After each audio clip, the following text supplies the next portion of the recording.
Kaya nga ako nandito, kaya gumagamit si Lord ng mga tao para mag-share ng good news. Hindi lang sa mga tao na nasa church, kundi yung mga taong nasa iglesia, kung nasa church, o kahit anong religion sila, especially Christian. Ang trabaho namin is ibahagi ang magandang balita. Kasi akala natin yun, mababait lang andun sa church, di ba? Pero ang trabaho ng church ay ibahagi ang magandang balita sa mga taong hindi pa nakakarinig. So, yung magandang balita na yon, sinabi mo kanina, hindi mo alam, hindi ka sure. Ganun din ako dati. Hindi ako sure kung saan ako papunta. Lahat tayo gusto natin ng langit, pero papaano? Di ba yun ang question, papaano? Question ko ba sa'yo, sa pagiging mabuting tao ba, makakapunta ka sa langit? Pwede siguro. Pwede, no? Pwede, pass points. Pero sa totoo lang, ilang taon ka na? 27? 27, ako 29. Sa 29 years ko, ang dami ko ng kasalanan ginawa.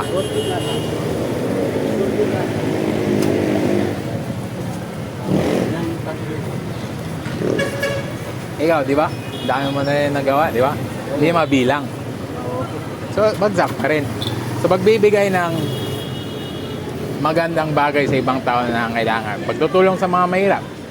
Di ba? Magaganda. Mababayaran ba yon sa mga kasalanan na nagawa natin? Hindi, kulang pa eh. Grabe, sabi ng Romans 6:23 sa Biblia, ang kabayaran ng kasalanan ay kamatayan. Ibig sabihin, sa isang kasalanan lang, dapat na tayong mamatay sa ating kasalanan. Pero bakit buhay pa tayo?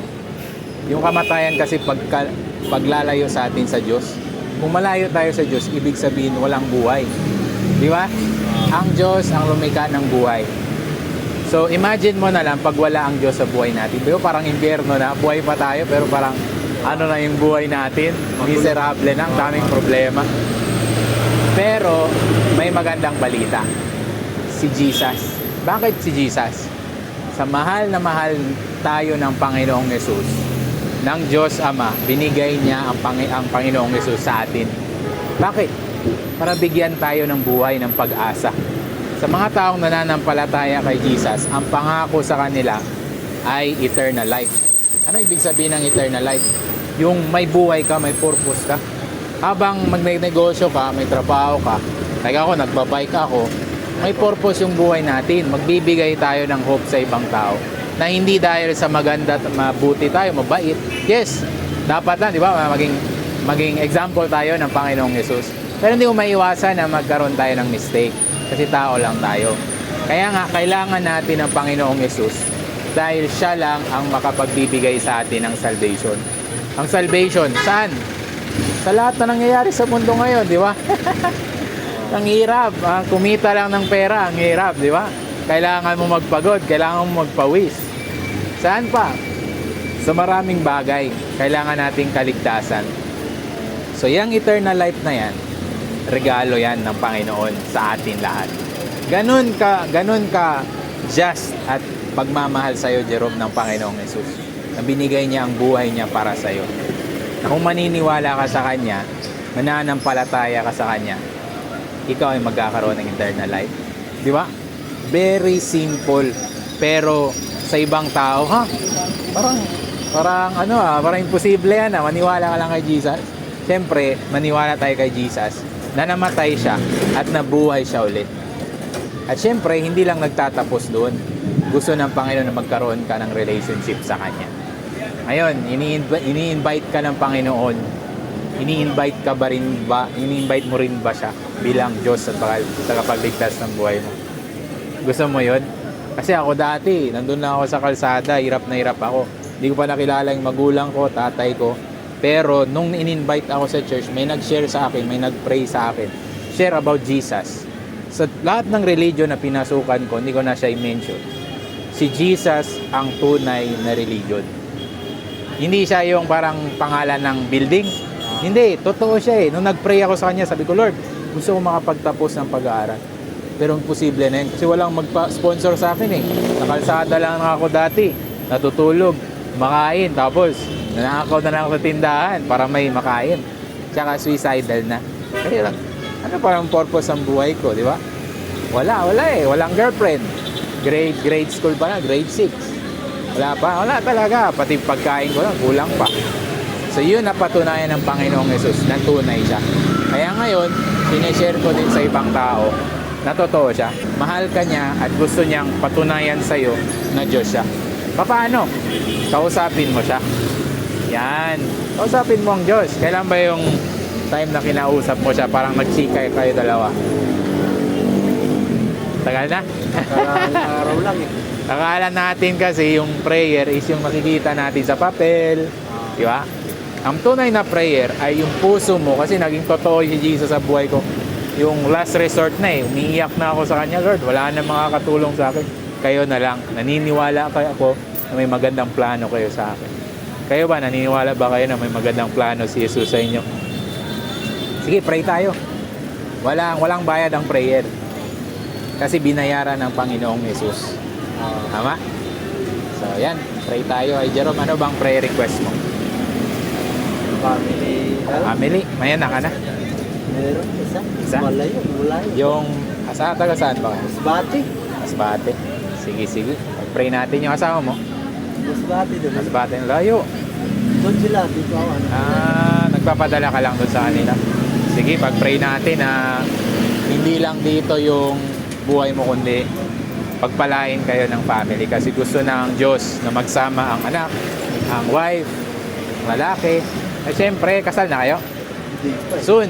So, request mo na yan kay Lord. Lord, gusto mo magpakasal. Kasi puro tayo, Lord, alam mo naman lahat eh. Pero sabi ng Diyos, lapitan natin siya.